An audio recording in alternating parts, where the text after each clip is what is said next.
जय हिंद। मैं अरिजीत कुमार आप सभी का स्वागत करता हूं न्यूट्रिशंस पे। आज हम पढ़ेंगे 12 जून से 25 जून तक के सभी करंट अफेयर्स। चलिए शुरू करते हैं, लेकिन उससे पहले आप हमारे टेलीग्राम चैनल को जरूर ज्वाइन करें। यहाँ आपको सही वीडियोस की नोटिफिकेशंस और पीडीएफ मिल जाएगी। चलिए शुरू करते हैं आज के पहले क्वेश्चन से। आज का पहला क्वेश्चन ये रहा, who has been given the additional charge as CEO of Prasar Bharati.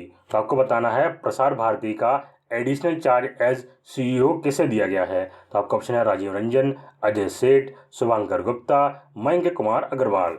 तो सही आंसर आपका है ऑप्शन डी, मयंक कुमार अग्रवाल। जी हाँ, मयंक कुमार अग्रवाल जी को दिया गया है additional charge as CEO of Prasar Bharati. Shashi Shekhar Vempati, chief executive officer CEO at public broadcaster Prasar Bharati has been appointed as chief of Rajya Sabha TV. इसका मतलब ये है कि इससे पहले जो सीईओ थे प्रसार भारती के वो थे शशि शेखर वेम्पति जी। इनको अब बना दिया गया है चीफ ऑफ राज्यसभा टीवी, और जो प्रसार भारती के सीईओ है वो बना दिए गए हैं मयंक कुमार अग्रवाल जी को। राज्यसभा को कब फाउंड किया गया था? इन्हें 2008 में फाउंड किया गया था। और Prasar Bharati runs Doordarshan television and All India Radio station. चलिए आगे बढ़ते हैं।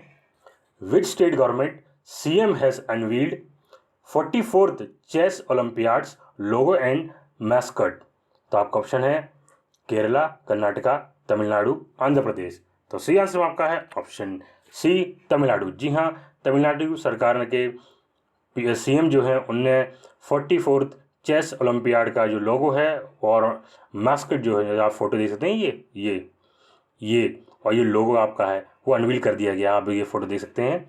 और इसी साथ ही चीफ मिनिस्टर कौन है तमिलनाडु के? ये हैं एम के स्टैलिन। और ऑल इंडिया चेस फेडरेशन के प्रेसिडेंट कौन है? संजय कपूर। चलिए आगे बढ़ते हैं। Which country has released new comprehensive geological map of the moon. तो किस देश ने new comprehensive geological map of moon launch करा है? तो आपका ऑप्शन है रशिया, यूएसए, चाइना, इंडिया। तो सही आंसर आपका है ऑप्शन सी, चाइना। जी हाँ, China has released a new comprehensive geological map of the moon, the most detailed to date, which is expected to make a valid, vital contribution to scientific research, exploration, and landing site selection on the Earth's only natural satellite।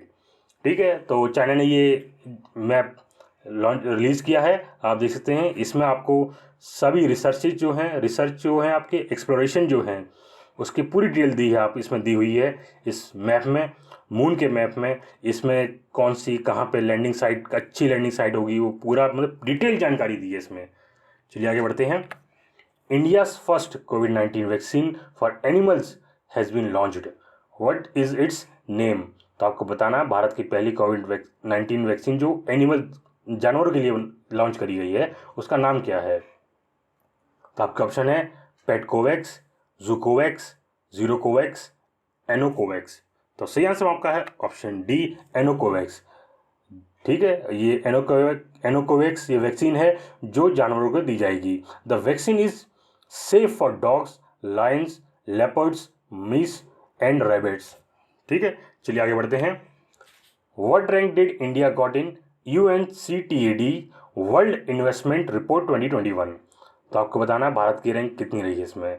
तो आपका option है 6th, 7th, 8th, 9th। तो सही answer आपका है option B, 7th rank रही है UNCTAD investment report में। तो UNCTAD की फॉर्म क्या है? इसकी फॉर्म है United nation conference on trade and development. इसे फाउंड कब किया गया था? इसे फाउंड किया गया था 1964 में। इसका हेडक्वार्टर कहाँ है? जिनेवा, स्विट्जरलैंड में। ये किस सेक्टर में काम करता है? ये ट्रेड एंड डेवलपमेंट सेक्टर में काम करता है और भारत इसका मेंबर है। और United Nation General Assembly is the parent organization. जो यूनाइटेड नेशन जनरल असेंबली है इसकी पेरेंट ऑर्गेनाइजेशन है इसकी। चलिए, इसमें भारत की रैंक कितनी रही है? भारत की रैंक 7th रही है, जो कि पिछले साल 2022, क्योंकि ये जो रिपोर्ट आई है वो 2021 की आई है। हमेशा एक साल पीछे रिपोर्ट आती है। ठीक है, तो 2021 की रिपोर्ट आई है, उसमें भारत की रैंक रही है 7th। इससे पहले 8th थी। इसी के साथ ही यूएसए इसमें टॉप करने वाली कंट्री रही है जिसकी रैंक 1 थी, जिसकी 2020 में पॉइंट थे 151 और 2021 में 367 हो गए हैं। इसमें सेकंड नंबर पे चाइना रहा है, थर्ड नंबर पे हांगकांग और फोर्थ नंबर पे सिंगापुर, फिफ्थ नंबर पे कनाडा, सिक्स नंबर पर ब्राज़ील। आप देख सकते हैं पूरी डिटेल। चलिए आगे बढ़ते हैं। Who has been appointed as CMD of defence PSU Garden Reach Ship Builders and Engineers Limited. तो आपको बताना है CMD किसे अपॉइंट किया गया है डिफेंस PSU के। तो आपका ऑप्शन है PR हरि, सुदर्शन वेन्यू, अंकित आचार्य, रामचरण सिंह। तो सही आंसर आपका है ऑप्शन ए PR हरि। जी हाँ, PR हरि जी को CMD बना दिया गया ऑफ डिफेंस PSU GRSC का, जिसे हम शॉर्ट में GRSC भी कहते हैं। आप देख सकते हैं ये एक शिप बिल्डिंग कंपनी है जो भारत के लिए बड़ी बड़ी शिप्स और इंडियन नेवी के लिए वेसल्स जो होती है वो बनाती है। चलिए आगे बढ़ते हैं। Who has been appointed as MD and CEO of RBL Bank. तो आपको बताना है MD एंड CEO किसे बना दिया गया है RBL बैंक का। तो आपका ऑप्शन है R सुब्रमण्य कुमार, शुभंकर गुप्ता, SN सुब्रमण्यम, वेंकटमणि सुमंत्रण। तो सही आंसर आपका है option A R Subramanya Kumar. जी आप उनके फोटो देख सकते हैं। इन्हें बना दिया गया है MD and CEO of RBL और RBL के हेडक्वार्टर कहाँ है, मुंबई में है और RBL का फॉर्म किया गया था अगस्त 1943 में। चलिए आगे बढ़ते हैं। Who has been appointed as assistant secretary general of United Nation. तो आपको बताना है assistant secretary general of United Nation किसे अपॉइंट करा गया है। तो आपका ऑप्शन है रबाब फातिमा, रुबीना मलिक, साबिना खान, जोया अहमद। तो सही आंसर आपका है ऑप्शन ए रबाब फातिमा। जी आप उनका फोटो देखते हैं। इन्हें बना दिया गया assistant secretary general of United nation. ये पहले बांग्लादेश की परमानेंट रिप्रेजेंटेटिव थी टू यूनाइटेड नेशन। ठीक है, इन्हें अब बना दिया गया assistant secretary general of United nation. चलिए आगे बढ़ते हैं। What rank did India got in ISSF world cup 2022। तो आपको बताना भारत की रैंक कितनी रही है। तो आपका ऑप्शन है 5th, 6th, 7th, 8th। तो सही आंसर आपका है ऑप्शन ए 5th रैंक। जी हाँ, भारत की इसमें 5th रैंक रही है। इसमें टॉप करने वाली कंट्री कोरिया थी, जिनने टोटल 5 गोल्ड 3 ब्रॉन्ज के साथ टोटल 8 मेडल जीते हैं। सेकंड नंबर पे USA रहा, जिसने 4 गोल्ड 3 सिल्वर 1 ब्रॉन्ज के साथ टोटल 8 मेडल जीते हैं। इसी के साथ भारत 5वीं रैंक पे रहा है, जिसने 3 गोल्ड 2 सिल्वर के साथ टोटल 5 मेडल जीते हैं। और ISSF की फुल फॉर्म क्या है, इंटरनेशनल शूटिंग स्पोर्ट्स फेडरेशन। और the city of Munich has been the home of the ISSF। तो जो मुनिच सिटी है वो ISSF का होम कहा जाता है। और इसके सेक्रेटरी जनरल कौन है, अलेक्जेंडर रेटनर। चलिए आगे बढ़ते हैं। Who won Norway chess tournament 2022। तो आपको बताना है नॉर्वे चेस टूर्नामेंट 2022 किसने जीता है। तो आपका ऑप्शन है D Gukesh, Magnus Carlsen, R Praggnanandhaa और विश्वनाथन आनंद। तो सही आंसर आपका है ऑप्शन बी मैग्नस कार्लसन। ठीक है, ये इनने जीता है नॉर्वे चेस टूर्नामेंट 2022। और ये कहाँ से बिलोंग करते हैं, ये नॉर्वे से ही बिलोंग करते हैं। इन्हें जीता है। और सेकंड नंबर पर ये रहे हैं सख्रियार मामेधारोव, जो इजरबाइजान से थे। और थर्ड नंबर पर रहे हैं विश्वनाथन आनंद, जो कि भारत से रहे। इसी साथ इसमें एक जूनियर टूर्नामेंट भी हुआ था, जो जैसे ही नॉर्वे चेस टूर्नामेंट होता है ये बड़े लोगों का होता है, इसमें जूनियर टूर्नामेंट भी होता है जो कि छोटे बच्चों का होता है। उसमें कौन जीता है, उसमें जीते हैं हमारे आर प्रज्ञानानंदन। जो आप ये फोटो देखते हैं ये इसका जूनियर जो इसमें होता है नॉर्वे चेस टूर्नामेंट उनमें इन्हें जीता है। चलिए आगे बढ़ते हैं। Which country becomes first to introduce written warning on every cigarette. तो वह कौन सा पहला देश है जो सभी सिगरेट्स पर वार्निंग के देगी। तो आपका ऑप्शन है कनाडा, फिनलैंड, न्यूजीलैंड, ऑस्ट्रेलिया। तो सही आंसर आपका है ऑप्शन ए कनाडा। जी हाँ, कनाडा वह पहला देश बन गया है जो अब सभी सिगरेट्स पर वार्निंग नोट लिख के देगी। आप देख सकते हैं जैसे स्मोकिंग किल्स या ऐसे वार्निंग नोट्स आएंगे आप सिगरेट्स पे जो कनाडा में बिकेगी। चलिए आगे बढ़ते हैं। In which city India's first display fabrication मतलब fab unit will be set up. तो किस शहर में भारत का पहला फैब यूनिट सेट करा गया है? तो आपका ऑप्शन है मुंबई, हैदराबाद, बेंगलुरु, अहमदाबाद। तो सही आंसर आपका है ऑप्शन बी, हैदराबाद। जी हाँ, हैदराबाद में भारत की पहली डिस्प्ले फैब्रिकेशन यूनिट को सेटअप किया गया है।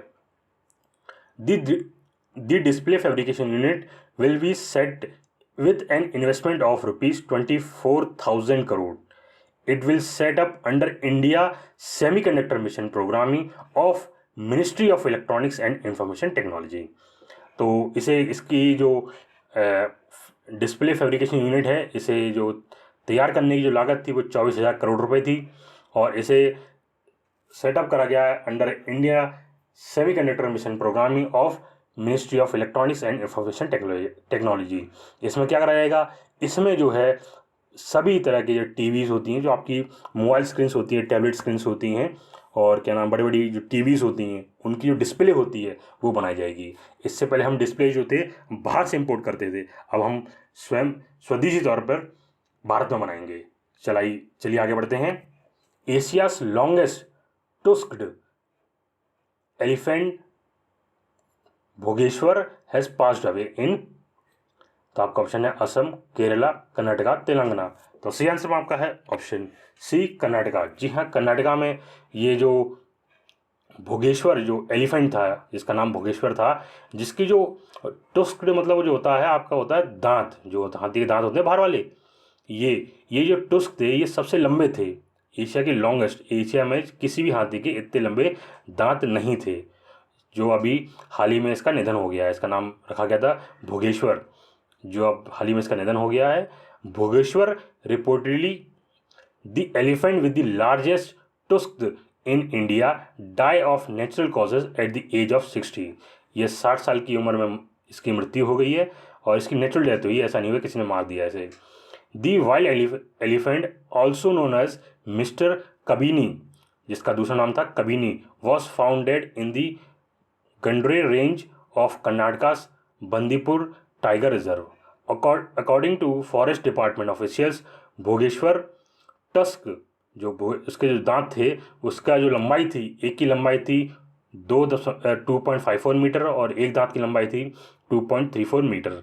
आप फोटो में देख सकते हैं, एक दांत आपको लंबा दिखेगा, एक छोटा दिखेगा, तो दोनों बराबर नहीं थे यार। ठीक है, चलिए आगे बढ़ते हैं। Which state government has launched fruits software for farmer scheme. तो किस राज्य सरकार ने फ्रूट सॉफ्टवेयर लॉन्च करा है फार्मर स्कीम्स के लिए? तो आपका ऑप्शन है असम, केरला, कर्नाटका, तेलंगाना।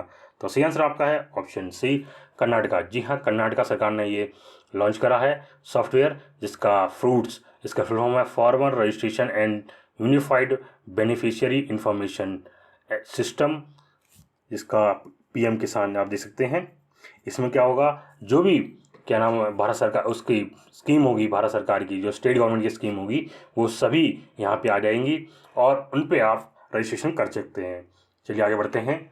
विच state government has launched Ennum Ezhuthum scheme to fill learning gap. तो आपको बताना है किस राज्य सरकार ने स्कीम लॉन्च करी है। तो आपका ऑप्शन है केरला, कर्नाटका, तमिलनाडु, आंध्र प्रदेश। तो सही आंसर आपका है ऑप्शन सी, तमिलनाडु। जी हाँ, तमिलनाडु सरकार ने ये स्कीम लॉन्च करी है। Tamil Nadu chief minister M.K. Stalin launch the Ennum Ezhuthum scheme at the event in Azhinjivakkam panchayat union middle school, Tiruvallur, Tamil Nadu, to bridge the learning gap occurred due to COVID-19 pandemic among students age below 8।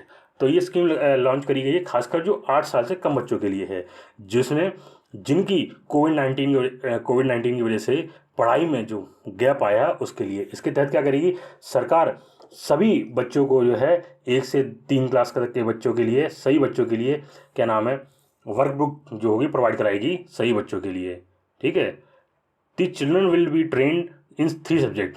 वहाँ तीन जो subject बच्चे हैं उन्हें 3 subject में train करा जाएगा, जिनका नाम है Tamil, English and mathematics, in a classroom suitable for conducting lessons that are design in the format of dance, songs, story telling and पुपर्टी एंड ऑल्सो वीडियोज़।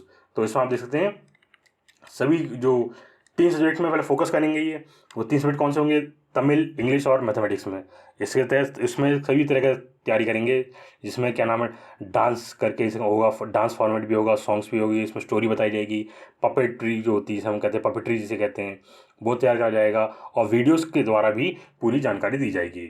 इसी साथ ही आप देख सकते हैं जो तमिलनाडु सरकार की जितनी भी नई स्कीम्स जो हैं वो भी मैं यहाँ पे दे रखी हैं, आप इन्हें देख लीजिएगा और याद कर लीजिएगा। चलिए आगे बढ़ते हैं। Which state government has launched pilot project Sujal to conserve water? तो किस राज्य सरकार ने पायलट प्रोजेक्ट सुजल लॉन्च करा है? तो आपका ऑप्शन है हरियाणा, महाराष्ट्र, राजस्थान, उत्तर प्रदेश। तो सही आंसर आपका है ऑप्शन ए, हरियाणा। जी हाँ, हरियाणा सरकार ने यह सुजल प्रोजेक्ट लॉन्च करा है। Haryana chief minister Manohar Lal today launched the Sujal initiative for the state from Sant Kabir Kutir hair.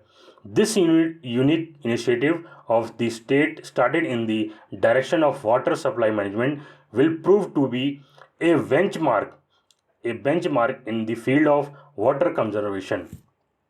ठीक है, चलिए आगे बढ़ते हैं। 2-time Olympian Harichand passed away. He was associated with which games?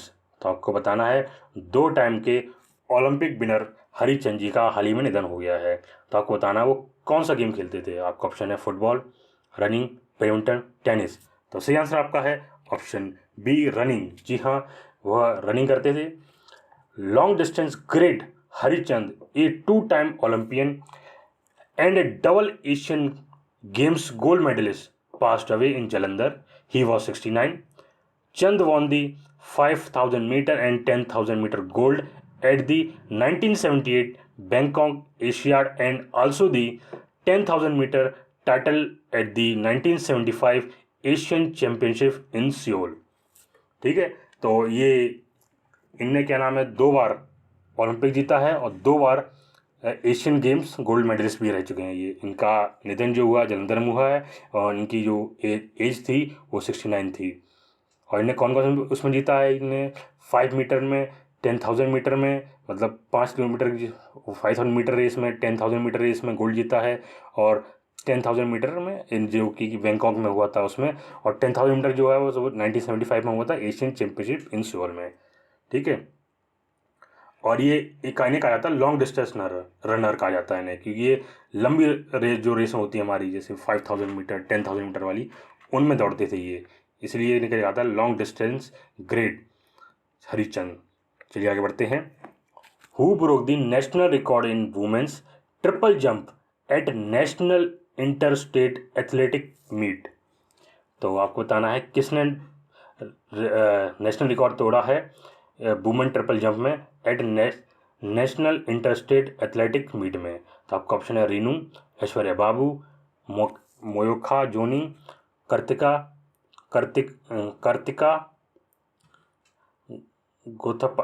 गोथनदपानी। तो सही आंसर आपका है ऑप्शन बी, ऐश्वर्या बाबू। जी हाँ, ऐश्वर्या बाबू जी ने रिकॉर्ड तोड़ दिया है वुमेन्स ट्रिपल जंप का। The ongoing national interstate senior athletics championship in Chennai saw Karnataka's Aishwarya Babu create a new world record for triple jump in the country.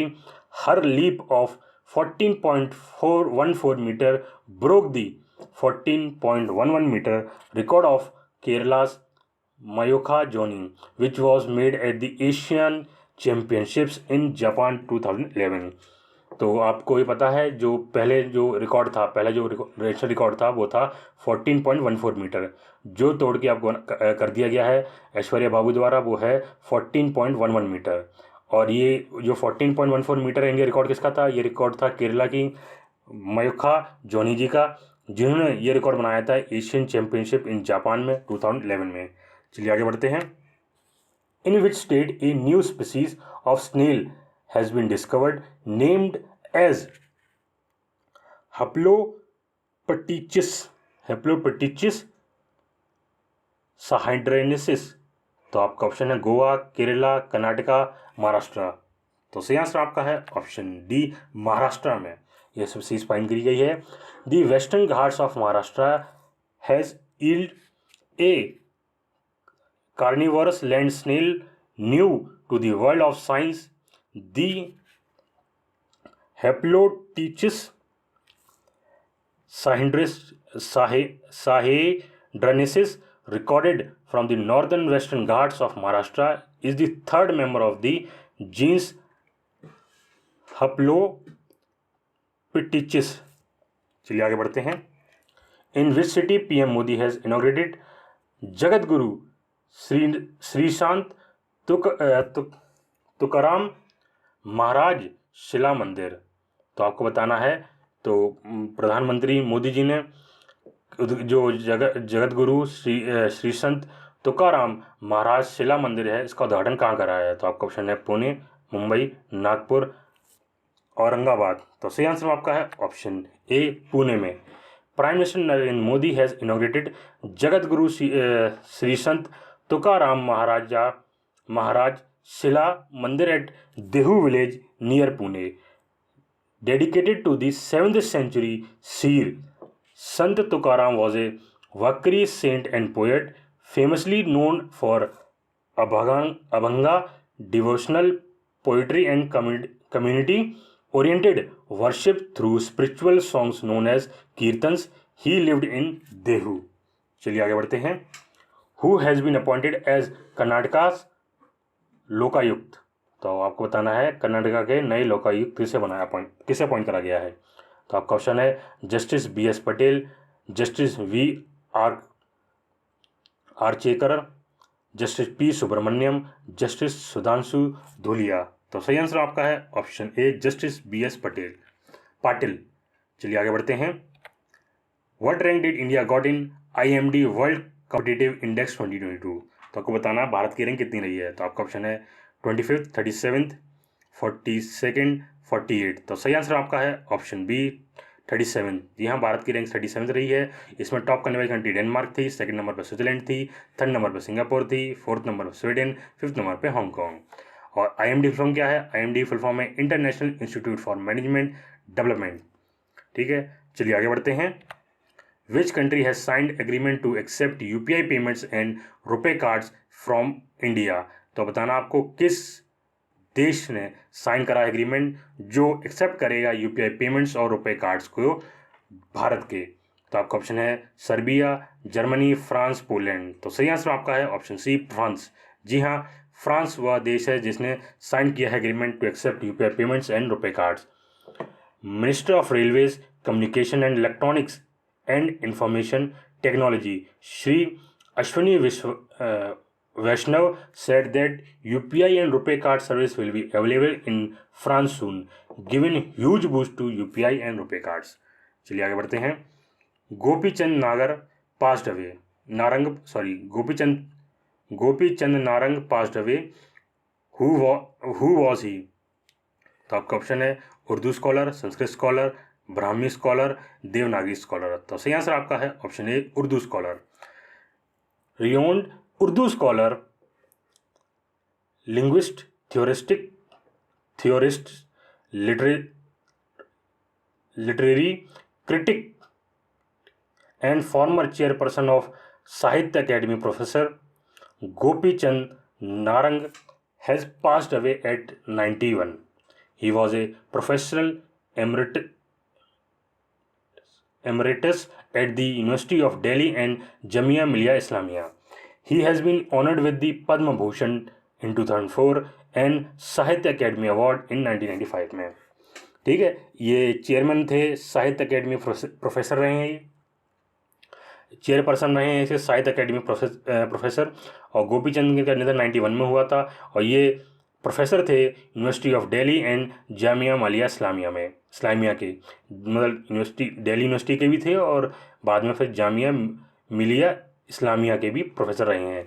इन्हें 2004 में पद्म भूषण मिला है और साथ में 1995 में साहित्य अकेडमी अवार्ड मिला है. चलिए आगे बढ़ते हैं.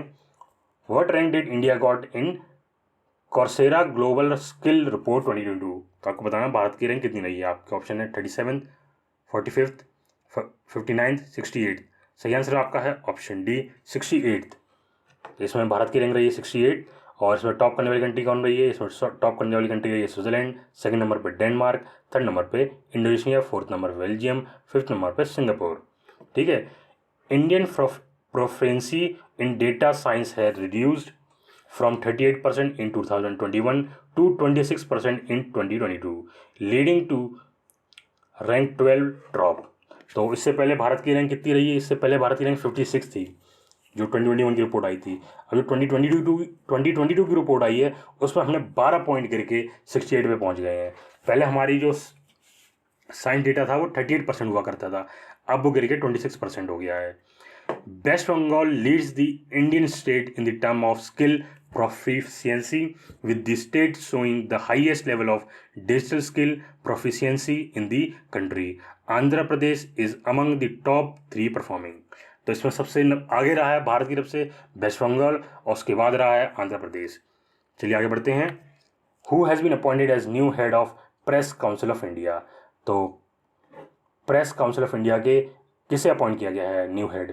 तो आपका ऑप्शन है justice B S Patil, justice V Archarekar, justice P Subramaniam, justice Ranjana Prakash Desai. तो सही आंसर आपका है option D, justice Ranjana Prakash Desai. जी हाँ, फॉर्मर सुप्रीम कोर्ट जज justice Ranjana Prakash Desai has been nominated as chairperson of the Press Council of India on Friday. The government of India has nominated Srimati Justice Ranjana Prakash Desai as chairperson of the Press Council of India, stated an official release. चलिए आगे बढ़ते हैं। Who has been crowned as Mrs. India World 2022-23? तो आपको बताना है किसको crown मिला है मिसेस इंडिया, इसे हम मिस कह सकते हैं, मिसेस इंडिया वर्ल्ड 2023। तो आपका ऑप्शन है जूही व्यास, सरगम कौशल, चाहत दलाल और श्रद्धा मलिक। तो सही आंसर आपका है ऑप्शन बी, सरगम कौशल। जी हाँ, सरगम कौशल जी को ये टॉप करा है। आप ये फोटो देख सकते हैं, इसमें सेकंड पोजीशन रही है मिसेस चाहत दलाल जी की और उसमें थर्ड पोजीशन रही है जूही व्यास जी की। चलिए आगे बढ़ते हैं। Which state become first to launch Balika Panchayat? तो आपको बताना है वह कौन सा राज्य है जिसने पहली बार बालिका पंचायत लॉन्च करी है। तो आपका ऑप्शन है गुजरात, राजस्थान, हरियाणा, मध्य प्रदेश। तो सही आंसर आपका है ऑप्शन ए, गुजरात। जी हाँ, गुजरात स्टेट ने, राज्य ने ये बालिका पंचायत लॉन्च करी है। द कंट्रीज फर्स्ट एवर बालिका panchayat started in 5 villages of Gujarat कुछ district. The panchayat has started in Konaria, Maska, Motagua and Vadasar village of the Kutch district. This initiative has been taken by the Women and Child Development Welfare Department of the Gujarat government under the Beti Bachao Beti Padhao campaign. चलिए आगे बढ़ाते हैं। Who has been appointed as chairperson of cellular operators association of India, मतलब COAI for 2022-23? तो आपका option है अंकित आचार्य, रामचरण सिंह, रघुवीर शर्मा, प्रमोद कुमार मित्तल। तो सही आंसर आपका है ऑप्शन डी, प्रमोद कुमार मित्तल। जी हाँ, प्रमोद कुमार मित्तल जी को अपॉइंट किया गया है chairperson of cellular operators association of India, मतलब COAI। ठीक है। Industry body cellular operator association of India, मतलब COAI named Pramod Kumar Mittal president of the Reliance Jio Infocomm as the new chairperson of the association for 2022-23। तो ये 1 साल के लिए रहेंगे। और Mittal was previously the vice chairperson of the CEO, ये पहले वाइस चेयरपर्सन थे। Whose member include Reliance Jio, Bharti Airtel and Vodafone India.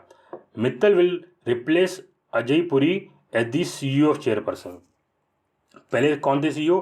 पहले थे अजय पुरी जी थे जो पहले CEO थे COAI के। B Balaji chief regulatory and corporate affairs officer of Vodafone Idea, VI जिसे कहते हैं कि वोडाफोन आइडिया एक हो गया, will be the vice chairperson of the association for 2023। तो पी बालाजी जो हैं वो वाइस चेयरपर्सन होंगे COAI के। और इसी साथ ही CUAI को कब फाउंड किया गया था? इसे फाउंड किया था 1995 में। इसके हेडक्वार्टर कहाँ है? ये न्यू दिल्ली में है। और इसके डायरेक्टर जनरल कौन है? इसके डायरेक्टर जनरल हैं डॉक्टर SP कुचर। चलिए आगे बढ़ते हैं। Who is the only Indian will remain in ICC 11 member elite panel of the umpire? तो आपको बताना है वो कौन से इकलौते भारतीय रहे हैं ICC के 11 मेंबर्स इलाइट जो पैनल जो होती है, मतलब बहुत ही होनहार। तो आपका ऑप्शन है रवि शास्त्री, राहुल द्रविड़, नितिन मेनन, एस वेंकट राघवन। तो सही आंसर आपका है ऑप्शन C, नितिन मेनन। जी हाँ, नितिन मेनन जी वो इकलौते भारतीय एम्पायर रह गए हैं ICC के 11 member elite panel of the umpires. ठीक है, इसमें टोटल आप देख सकते हैं इन्हें टोटल टेस्ट मैच में टोटल कितने एम्पायर करे हैं? टेस्ट मैच में टोटल 13 मैचों में एम्पायरिंग करी है, जिसमें 11 मैचों में ये एम्पायर बने हैं और 2 मैचों में TV एम्पायर बने हैं। ODI में टोटल इन 30 मैच की एम्पायरिंग करी, 33 मैचों में एम्पायरिंग करी है, जिसमें 30 मैचों की एम्पायर रहे हैं और 3 मैचों के ये TV एम्पायर रहे हैं। ये TV एम्पायर मतलब होता है जो थर्ड एम्पायर से होता है, उसे कहते हैं TV एम्पायर। और T20 में टोटल 41 मैचेस की एम्पायरिंग करी है, जिसमें टोटल 27 में एम्पायरिंग करी है और 14 मैचों में ये TV एम्पायर बने हैं। और वर्ल्ड T20 इसमें 13 मैचों में इन टोटल 13 मैचों में एम्पायरिंग करी है, जो टोटल में 10 मैचों में इन्हें एम्पायर बन के रहे हैं और 3 मैचों में TV एम्पायर बन के रहे हैं। ये जो एम्पायर है वो ग्राउंड एम्पायर की बात कर रहे हैं, आप ध्यान रखिएगा। यहाँ ये टोटल मैच इन्हें जितने करे हैं और यहाँ पे ये ग्राउंड एम्पायरिंग जो रही है, और यहाँ TV एम्पायर मतलब होता है थर्ड एम्पायर। चलिए आगे बढ़ते हैं। Who has been appointed as MD and CEO of Equitas Small Finance Bank? तो आपका ऑप्शन है अमिताभ सिंघल, सौरभ शर्मा, PN वासुदेवन, राजेंद्र त्रिपाठी। तो सही आंसर आपका है option C, PN Vasudevan. The Reserve Bank of India has approved the extension of the tenure of Equitas Small Finance Bank (SFB). Managing Director and Chief Executive Officer PN Vasudevan for one year beginning July 2023. In line with the request of the bank, the SFB informed exchanges on July 15. ठीक है, तो RBI ने इन्हें दोबारा से पहले भी ये इसी के क्या नाम है इस बैंक के MD CA थे, पर इस बार क्या कर दिया है, इनकी 1 साल का टेन्योर बढ़ा दिया गया है। अब ये क्या नाम है जुलाई जो स्टार्टिंग 2023 की जो जुलाई होगी उसके बिगनिंग तक रखा गया है इनको। चलिए आगे बढ़ते हैं। At which place India's first government desalination plant only for industrial use has been inaugurated? तो आपका ऑप्शन है दहेज, अम्बेठा, लखिंगम, अम्बेल। तो सही आंसर आपका है ऑप्शन A, दहेज। दहेज जगह वो है जहाँ पे इसका इनॉग्रेट किया गया है, उद्घाटन किया गया है। आप देख सकते हैं India's first 100 mld desalination plant inaugurated इन दहेज, गुजरात में। ठीक है, प्लांट यार गुजरात में है। It construction work awarded to the joint venture company of Larsen and Toubro and टेक्टन। तो ये जो पूरा जो था प्लांट जो है पूरा वो 2 कंपनी द्वारा बनाया गया, लार्सन एंड टूब्रो एंड टेक्टोन। ये 2 कंपनियां हैं, लार्सन एंड टूब्रो एंड टेक्टोन। और इसकी जो पर 1000 लीटर जो प्राइस होगी वो होगी 26 रुपीज़। ठीक है, चलिए आगे बढ़ते हैं। Which Indian footballer has become 5th highest goal scorer in the world? तो आपको बताना है वो कौन से भारतीय फुटबॉलर है जो 5वें हाईएस्ट गोल स्कोरर रहे हैं इन दी वर्ल्ड? तो आपका ऑप्शन है महावीर सिंह, सुनील चेत्री, सहेल सहमद, ईशान पंडित। तो सही आंसर आपका है ऑप्शन B, सुनील चेत्री। जी हाँ, सुनील चेत्री जी 5वें हाईएस्ट गोल स्कोरर रहे हैं इन दी वर्ल्ड में। इन्हें टोटल 129 मैच खेले हैं, जिसमें टोटल 84 गोल्स करे हैं। ठीक है, इन्हें कब स्टार्टिंग करी थी? इन्हें स्टार्टिंग करी थी जून 12, 2005 से।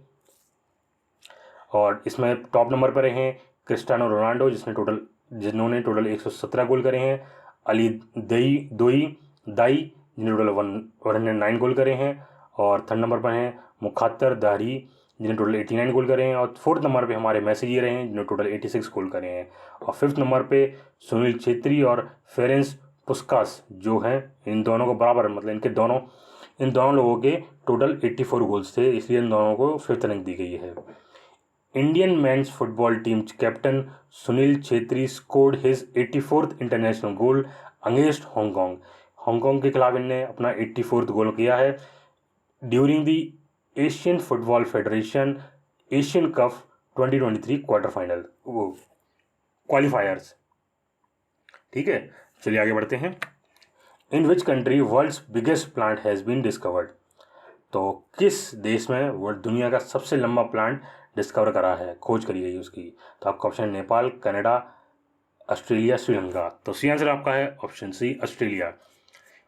ए 45,000 year old plant spread over 20,000 football fields. मतलब 4500 वर्ष पुराना ये प्लांट है, आप देख सकते हैं फोटो उसकी है, जो कि लगभग 20,000 फुटबॉल फील्ड के बराबर फैला हुआ है। और इसकी टोटल लेंथ कितनी है, 180 किलोमीटर लेंथ है इसकी टोटल। ठीक है, और ये कहाँ फाइल किया गया है, वेस्ट कोस्ट ऑफ ऑस्ट्रेलिया में फाइल किया गया है। ठीक है, चलिए आगे बढ़ते हैं। Khuvsgul lake national park has been added to the UNESCO world network of biosphere reserve. It is situated in, तो आपको बताना है जो कुसगुल जो हमारा लेक नेशनल पार्क है, ये UNESCO world network of biosphere reserve में ऐड कर दिया गया है। तो आपको बताना है ये कहाँ पे है। तो आपका ऑप्शन है नेपाल, कनाडा, ऑस्ट्रेलिया, मंगोलिया। तो सही आंसर आपका है option D, Mongolia.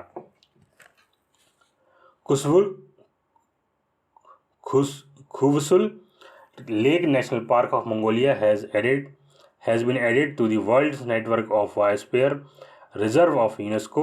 The decision was made during the 34th session of the International Coordinating Council of the Man and the Biosphere Programming taking place in Paris, France. ठीक है, तो आपका option इसमें जो यूनेस्को का found कब किया था, यूनेस्को फाउंड किया गया था 16 नवंबर 1945 में। इसके हेडक्वार्टर कहाँ, पेरिस, फ्रांस में। इसके मेंबर कितने हैं टोटल, इसके मेंबर टोटल 193 हैं। इसके हेड कौन है, औदरे अजोले। ठीक है, चलिए आगे बढ़ते हैं। President Ramnath Kovind has appointed new chief justice in how many high courts.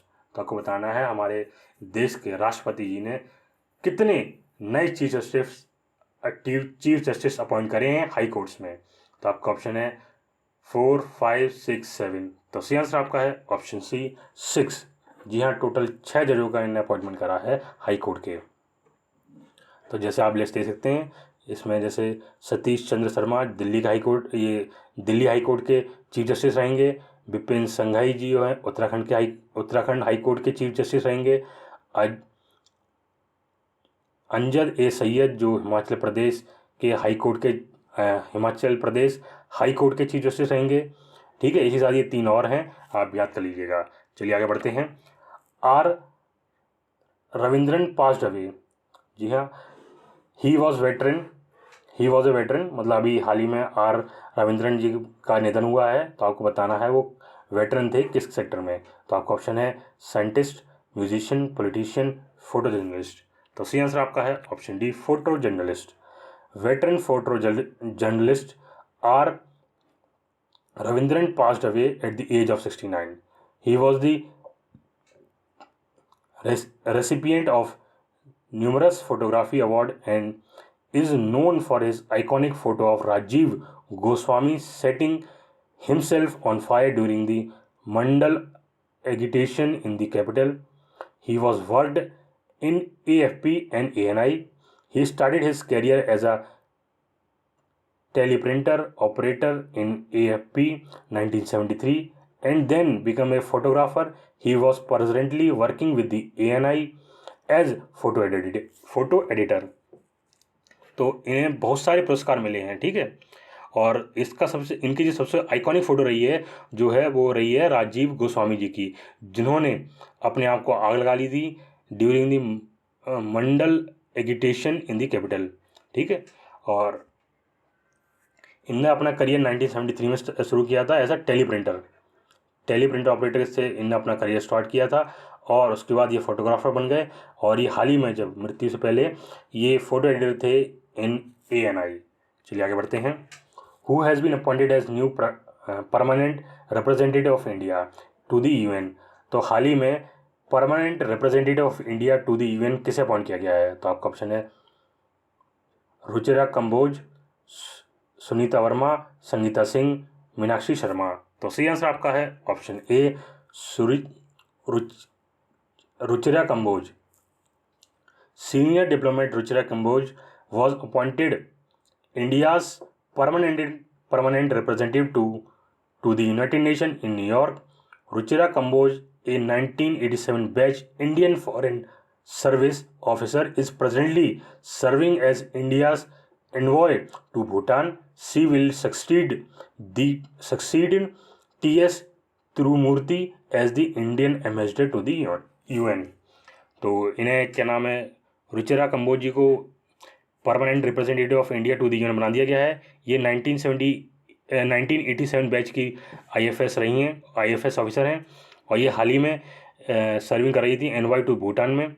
और ये किनकी जगह, जो इससे पहले हमारे यूएन परमानेंट रिप्रेजेंटेटिव जो टू यूएन थे वो थे टीएस तिरुमूर्ति, जिनकी जगह अब ये रुचिरा कंबोज जी ले लेंगी। चलिए आगे बढ़ते हैं। Who authored the book titled Gautam Adani the man who changed India. तो आपको बताना है कि कौन से ऑथर ने ये बुक लिखी है। तो आपका ऑप्शन है RN भास्कर, विनीत कर्णिक, अविनाश खेमका, अविनाश मोहपात्रा। तो सही आंसर आपका है ऑप्शन ए RN भास्कर। जी हाँ, RN भास्कर जी ने ये बुक लिखी है Gautam Adani the man who changed India. चलिए आगे बढ़ते हैं। हु रिलीज द बुक भारतीय संविधान अनकही कहानी। तो आपको बताना है कि ये बुक किसने रिलीज करी है। तो आपका ऑप्शन है नरेंद्र मोदी, पीयूष गोयल, वेंकैया नायडू, जितेंद्र सिंह। तो सही आंसर आपका है ऑप्शन ए नरेंद्र मोदी। जी हाँ, नरेंद्र मोदी जी ने ये बुक लॉन्च करी है। चलिए आगे बढ़ते हैं। In which city PM Modi has inaugurated Center for Brain Research and laid the foundation stone for Bakshi Partha Sarathi multi speciality hospital. तो आपका ऑप्शन है कोची, न्यू दिल्ली, बेंगलुरु, तिरुवनंतपुरम। तो सही आंसर आपका है ऑप्शन सी बेंगलुरु। जी हाँ, बेंगलुरु में इसका उद्घाटन किया गया था। चलिए आगे बढ़ते हैं। Olympic champion Neeraj Chopra won gold medal at कोत्रेन games held in which country.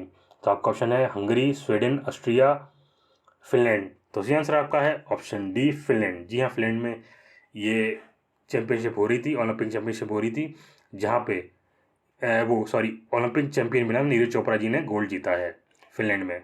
चलिए आगे बढ़ते हैं। Who got first rank in first women's NDA batch. तो आपको बताना है जो अभी हाल ही में NDA का पेपर हुआ था फर्स्ट, जिसमें पहली बार लड़कियों को मौका दिया गया था, उसमें बताइएगा कौन सी लड़की ने पहली रैंक हासिल की है। तो आपका ऑप्शन है सुनीता गुप्ता, शिवानी सैनी, सहनन धाका, सोनिया नारायण। तो सही आंसर आपका है ऑप्शन सी शैनन धाका। शैनन धाका जी ने टॉप करा है फर्स्ट वुमेन्स NDA बैच में। ठीक है, ये 19 वर्ष की हैं, हरियाणा से बिलोंग करती हैं और हरियाणा के रोहतक ज़िले से बिलोंग करती हैं। और इन्हें कहाँ टॉप करा है? टॉप करा है फर्स्ट पर Pune based national defence academy entrance exam among women. तो ये एंट्रेंस एग्ज़ाम था NDA का, जो खाली लेडीज़ के लिए, फीमेल कैंडिडेट के लिए था, फीमेल कैंडिडेट्स के लिए था, उसमें इन्होंने टॉप किया है। चलिए आगे बढ़ते हैं। Which institute topped in India at the world university rank 2022। तो बताना भारत की किस यूनिवर्सिटी ने इसमें टॉप किया है। तो आपका ऑप्शन है IASC Bengaluru, GSS academy of higher education and research, IIT Ropar, IIT Indore. तो सही आंसर आपका है ऑप्शन ए IISC बेंगलोर। जी हाँ, इंडियन इंस्टीट्यूट ऑफ बेंगलोर, इसने भारत में सभी यूनिवर्सिटीज़ में टॉप करा है, जिसकी रैंक रही थी 42। और सेकंड नंबर पर रही है JSS academy of higher education and research, जिसकी रैंक थी 65। और 68 रैंक पर रही है Indian Institute of Technology Ropar, और 87 रैंक पर रही है Indian Institute of Technology Indore. और उसके साथ ही 120 रैंक रही है Indian Institute of Technology Gandhinagar. तो और भी सारी हैं, इसमें टॉप 5 जो इंस्टीट्यूट्स रहे हैं वो आपको मैंने उसकी रैंक दे दी है। इसमें टॉप करने वाली कंट्रीज़ कौन रही हैं? इसमें टॉप 2 कंट्रीज़ जो हैं दोनों चाइना की हैं यूनिवर्सिटीज़ हैं। ठीक है, टॉप 2 जो यूनिवर्सिटीज़ हैं वो दोनों चाइना की है। ये त्सिगुआ और एक पर्किंग जो है, 2 यूनिवर्सिटीज़ हैं चाइना की, इसकी फर्स्ट और सेकंड पोजीशन रही है। चलिए आगे बढ़ते हैं। Who has won women's prize for fiction 2022 for her novel the book of form and emptiness? तो आपका ऑप्शन है Janine Monet, Lilio Blanchett, Agathe Molin, Ruth Ozeki. तो सही आंसर आपका है आपका Ruth Ozeki. The prestigious literary prize was awarded to Canadian American author Ruth Ozeki for her novel The Book of Form and Emptiness. Now it is 27th year. The Women's Prize for Fiction is given to a female English language writer from anywhere in the world whose voice rings true. तो ये जो award होता है ना, वो English writer जो होती हैं, जो इंग्लिश फीमेल राइटर्स जो होती हैं, उनको दिया जाता है पूरे वर्ल्ड में, कहीं भी हो वो, कहीं की भी हो। और क्यों दिया जाता है, किस लिए दिया जाता है? जिनकी जो वॉइस होती है वो, जिसकी वॉइस होती है अलग होती है, बिल्कुल एक अलग कोई पॉइंट के लिए, हालांकि कोई नए मोटिव के लिए होती है, मोटिव के लिए उठाती है जो बुक, उसके लिए। चलिए आगे बढ़ते हैं। At which place ministry of culture and archaeological survey of India hosted yoga महोत्सव? तो आपको बताना है किस जगह पे हुआ था ये। तो आपका ऑप्शन है पुराना किला, कुतुब मीनार, राजघाट, इंडिया गेट। सही आंसर आपका है ऑप्शन ए, पुराना किला। जी हाँ, पुराना किला में ये योगा महोत्सव हुआ था। चलिए आगे बढ़ते हैं। Which airport becomes first in India to introduce hybrid power project? तो आपको बताना है कौन सा भारत का पहला एयरपोर्ट बनाया है जिसने इंट्रोड्यूस किया है हाइब्रिड पावर प्रोजेक्ट? तो आपके वो 4 ऑप्शन है और 4 ऑप्शन बताना आपका कौन सा वो एयरपोर्ट है। तो आपको सही आंसर बताना है। इसका सही आंसर आपका है option D, Chhatrapati Shivaji Maharaj airport. Chhatrapati Shivaji Maharaj international airport Mumbai has been India's first airport to launch a one of its kind vertical axis wind turbine and solar PV hybrid solar mill to explore the possibility of utilization of wind energy at the airport. तो आप देख सकते हैं ये photo में, ये जो आपको देख पिलर दिख रहे हैं, आप ये वर्टिकल एक्सिस दिख रहे हैं आपको, ये गोल गोल ऑरेंज फिर वाइट फिर ग्रीन तिरंगे की शेप में, ये वर्टिकल एक्सिस है जो हवा के थ्रू, जब हवा चलती है उसके थ्रू घूमते हैं ये। तो जब भी घूमते हैं ये पावर जनरेट करते हैं, ठीक है। और साथ ही में सोलर पैनल लगाई गई हैं। तो इन दोनों के थ्रू हाइब्रिड इसे कहा जाता है, हाइब्रिड पावर प्रोजेक्ट। तो मतलब विंड पावर का भी इस्तेमाल किया जाता है और सोलर पावर का भी इस्तेमाल किया गया है इसमें, जिसके थ्रू ये एनर्जी जनरेट कर रहे हैं। चलिए आगे बढ़ते हैं। With which country Haryana government has signed and joint declaration on water corporation? तो आपको बताना है किस देश के साथ हरियाणा गवर्नमेंट ने साइन करा है joint declaration on water corporation? तो आपका ऑप्शन है रशिया, यूएसए, चाइना, इजराइल। तो सही आंसर आपका है ऑप्शन डी, इजराइल। जी हाँ, हरियाणा गवर्नमेंट ने इजराइल सरकार देश के साथ साइन किया है joint declaration on water corporation. चलिए आगे बढ़ते हैं। Which IIT institute has developed a robot Homosep to eliminate manual scavenging in India? तो आपका ऑप्शन है IIT Bombay, IIT Delhi, IIT Madras, IIT Kanpur. तो सही आंसर आपका है ऑप्शन सी, मद्रास। जी हाँ, IIT मद्रास वह इंस्टीट्यूट है जिसने डेवलप करा है रोबोट होमोसेप जो एलिमिनेट करता है मैनुअल स्कैवेंजिंग इन इंडिया। चलिए आगे बढ़ते हैं। आप उसका फोटो देख सकते हैं, ये फोटो है उसका। चलिए आगे बढ़ते हैं। Who won gold at man 55 kg category at IWF youth world championship? तो आपका ऑप्शन है विजय प्रजापति, अक्षित वर्मा, आर रामकृष्णन, सानपति गुरु नायडू। तो सही आंसर आपका है ऑप्शन डी, सानपति गुरु नायडू। जी हाँ, सानपति गुरु नायडू जी ने गोल्ड मेडल जीता है 55 kg category at the IWF youth world championship in Leon Mexico. ये लियोन मैक्सिको में हुआ था। Indian weight lifter Sanapathi Guru Naidu won gold in the men 55 kilogram category event. चलिए आगे बढ़ते हैं। आज के लिए बस इतना ही रखते हैं। अगर आपको वीडियो अच्छी लगी हो तो हमारी वीडियो को लाइक करें और चैनल को सब्सक्राइब करें। जय हिंद।